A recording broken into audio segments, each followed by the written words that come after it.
Welcome students. आज का मेरा जो टॉपिक है डिस्कशन का उसका नाम है बुक्स। जो बुक्स हैं वो हमारे सबसे अच्छी फ्रेंड्स होती हैं, लेकिन किसी कंपटीशन की तैयारी के लिए हमें कितनी बुक्स की आवश्यकता होती है ये उस कंपटीशन की नेचर पर निर्भर करता है। उसमें कितने तरीके के सब्जेक्ट्स हैं जिनकी प्रिपरेशन हमें करनी है, कितना सिलेबस है, तो ये वेरी करता है। लेकिन जैसे लोगों का अनुभव है कि अच्छी प्रिपरेशन के लिए किसी एक सब्जेक्ट पे 3 या 4 किताबें बहुत होती हैं। अगर हम अ, अ, अपने जो है क्षमताओं को बढ़ाना चाहते हैं तो पहले वो 3 4 किताबें जो हम उस सब्जेक्ट की है वो अच्छे से करें, और उनको अच्छे से करने के बाद हम और किताबें जो हैं वो पढ़ें। जनरली कई बार हमें है ना कोई पर्टिकुलर चीज़ एक किताब में नहीं समझ में आती है किसी टॉपिक की, तो हमें दूसरा टॉपिक दूसरी किताब का उपयोग करना पड़ता है।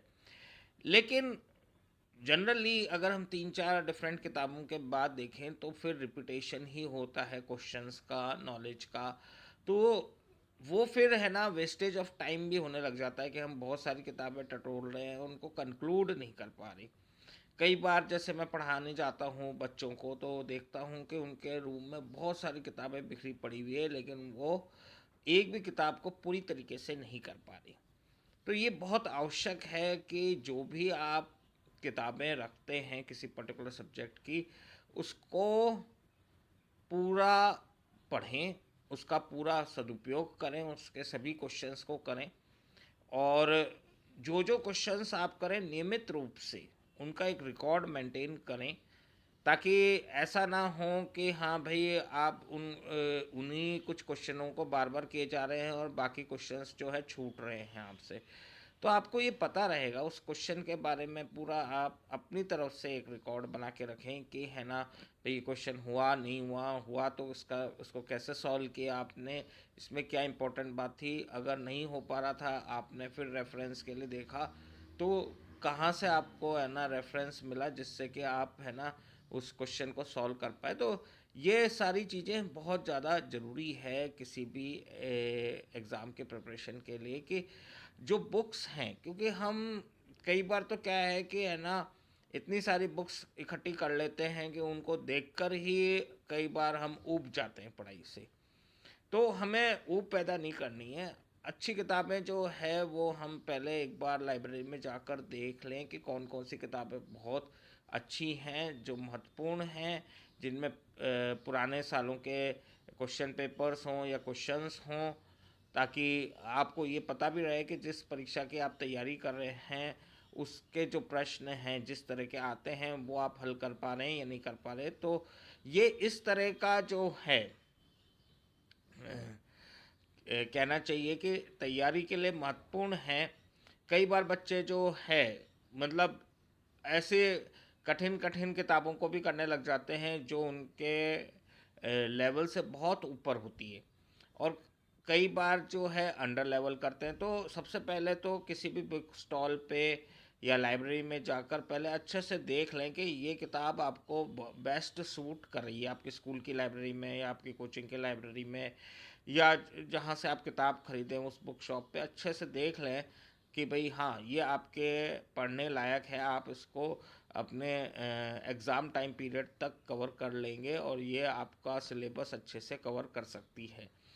और फिर उसके बाद उसको पूरा करने की कोशिश करें। ऐसा नहीं है आधी अधूरी छोड़ें, क्योंकि सफलता तभी मिलती है जब कोई चीज़ आप पूरी तरीके से अच्छे से डिवोटेड होकर करते हैं। हाँ, कुछ जनरल किताबें भी आप रख सकते हैं, थोड़ा बहुत जो है जो आपको मोटिवेशन करे, जो आपको हेल्प करे आगे है ना बढ़ने में।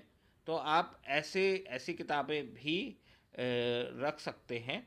लेकिन वो भी बहुत ज़्यादा रखने से कोई उसका लाभ नहीं है, है ना। आप ये 2-4 किताबें ऐसी रख लें, क्योंकि अल्टीमेटली जो है, अगर आप एक किताब भी अच्छे से पढ़ लेंगे मोटिवेशन की, तो आप सफिशेंट आपको एनर्जी मिल जाएगी आगे बढ़ने के लिए। आपको प्रोत्साहित हो गया। आपके लिए आगे बढ़ने के लिए आपको कर्म करना है ना। आपको देखना है कि आपका जो कोर्स है वो किस स्पीड से कवर हो रहा है, एग्ज़ाम के लिए आपका सिलेबस कैसे कवर हो रहा है, उसके लिए आपके पास जो रिक्वायर्ड किताबें हैं वो किस रेट से कवर हो रही हैं, कितने चैप्टर्स पर डे या पर वीक या पर मंथ आप कवर कर पा रहे हो। तो ये एनालिसिस आप करते हुए इस हिसाब से आप किताबों का सिलेक्शन करें, और उस पर उतना ही आप इन्वेस्ट करें जितना आवश्यक है।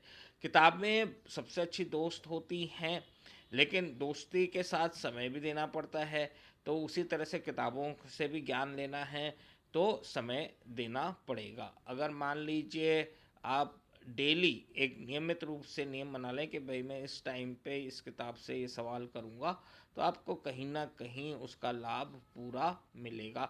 और फिर ये भी ज़रूरी है कि उस किताब को वापस से एक बार या दो बार रिवाइज कर लें, क्योंकि रिवीजन के बिना कोई भी चीज़ पक्की नहीं होती है। परीक्षा जब नज़दीक आती है तो हमारे लिए रिवीजन करना भी ज़रूरी होता है। तो हमारे पास बहुत ज़्यादा किताबें होंगी तो हम रिवाइज़ नहीं कर पाएंगे। हम सोचेंगे कि यार इससे पढ़ लिया, अब इससे पढ़ना बाकी है। तो जब तक रिवाइज़ नहीं कर पाएंगे तब तक हमारे लिए वो विषय पक्का नहीं हो पाएगा। अच्छी तरीके से अगर उसको पक्का करना है तो आपको उसको अच्छे से रिवाइज़ करना है। अच्छे से रिवाइज़ करना है तो आपको जो किताब पहले से पढ़ रखी है उसी को ही वापस से पढ़ना है। कहने का अर्थ ये है कि अगर आप बढ़िया से 3-4 किताबें एक विषय के लिए पढ़ लेते हैं, एक सब्जेक्ट के लिए पढ़ लेते हैं, तो आपकी तैयारी अच्छी हो जाती है। उसको रिवाइज भी कर पाते हैं, सिलेबस भी आप कवर कर पाते हैं, और उससे कहीं ना कहीं आपको कॉन्फिडेंस आता है और आप परीक्षा से डरते नहीं हैं। बस आपको इस बात का ध्यान होना चाहिए कि पुराने जो सालों के पेपर्स हैं, प्रीवियस ईयर्स पेपर्स हैं, वो आप हल कर पाएँ। उनके क्वेश्चंस जो हैं, प्रीवियस ईयर्स क्वेश्चंस, वो आप सॉल्व कर पाएँ, तो आपको वो पैटर्न पता लगेगा। तो आपको समझ में आएगा कि भाई वो जो किताबें आपको पढ़नी हैं उसको कैसे उपयोग में लेना है। मैं समझता हूँ कि आप मेरा चैनल जो है एंट्रिक्स, ANTRIXDASOT,